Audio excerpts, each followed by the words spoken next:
ఒక కాలంలో పచ్చని అడవిలో తృష్ణ అనే తెలివైన నక్క జీవించేది.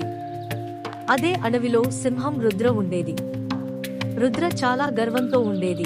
తన శక్తితో ఎవరినైనా ఓడించగలనని భావించేది. ఒకరోజు రుద్ర తృష్ణను చూసి చెప్పింది, "ఓ నక్క, నువ్వు చాలా చిన్నదానివి. నీతో పోలిస్తే నేను పెద్ద, బలశాలి. నువ్వు నా ముందు ఏమివి?" తృష్ణ నవ్వి చెప్పింది, "ఓ రుద్ర, శక్తి మాత్రమే కాదు, తెలివి కూడా ముఖ్యమని నీకు తెలీదు."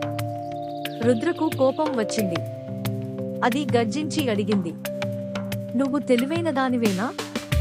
అయితే నన్ను ఓడించు." తృష్ణ ఆలోచించి చెప్పింది, "సరే, రేపు ఉదయానికి నేను నీ శక్తి చూడగలను." రాత్రి ఒక పాత బావిలో నీ ప్రతిబింబం కనిపించేది. నువ్వు గెలిచానని ఆ బావిలోకి చూడు. రుద్రకు ఆశ్చర్యమేసింది. ఇది చాలా సులభం. రేపు చూద్దాం అని చెప్పి వెళ్ళిపోయింది. రాత్రి రుద్ర బావిలోకి చూసింది.